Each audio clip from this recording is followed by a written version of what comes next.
Thank you. The next speaker is the Honorable Ndlozi. Thank you, Speaker, and Chairperson, and good afternoon, honorable members.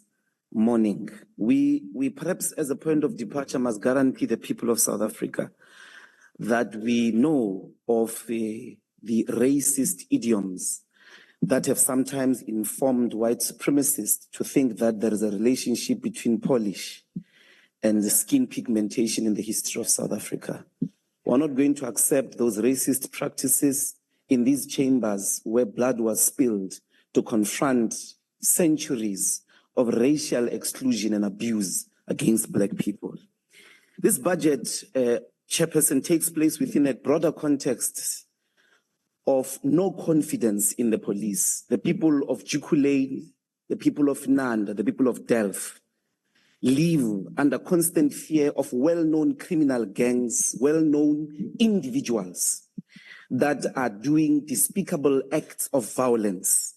And at the center of the crime-ridden society in South Africa are two important things that the APP does not address, with its appropriation of about 113 billion for SEPs alone. One is the fact that your strategy is not actually committed to prevention of crime. You want to fight crime after it has happened. There is no well-articulated idea of how we are going to stop the murder rate, which is amongst the highest in the world. In the last financial year alone, about 27,500 people were killed, murdered.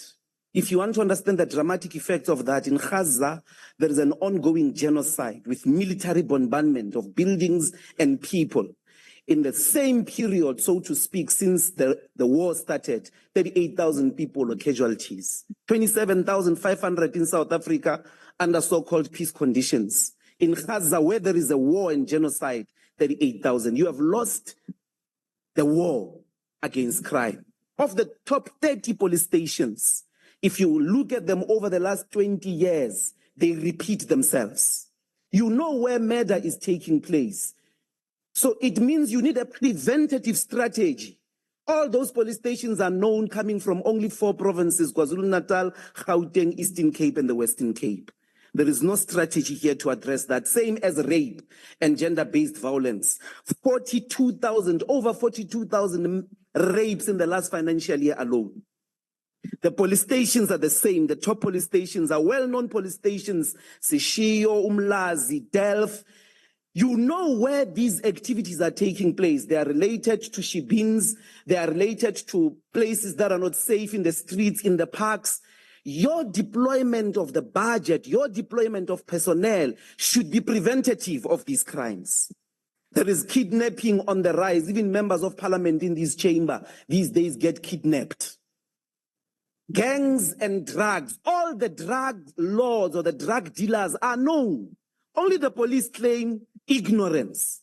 We know the houses in Orange Farm. We know the houses in Khayelitsha that are selling nyaupe.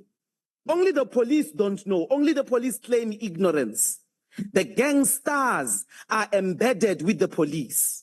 In fact, some of the drugs in our country are transported with police vans because police vans don't get to be searched.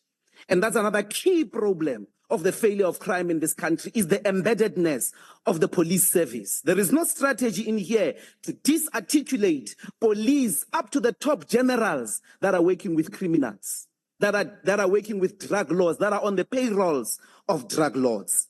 Crime intelligence in your budgets account for about 4%.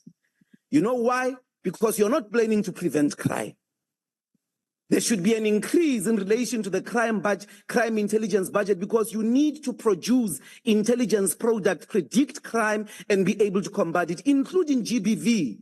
You must have informants within families. You must put them on the payroll who are going to report on the uncles, the fathers that are raping children and women, that are beating women inside households.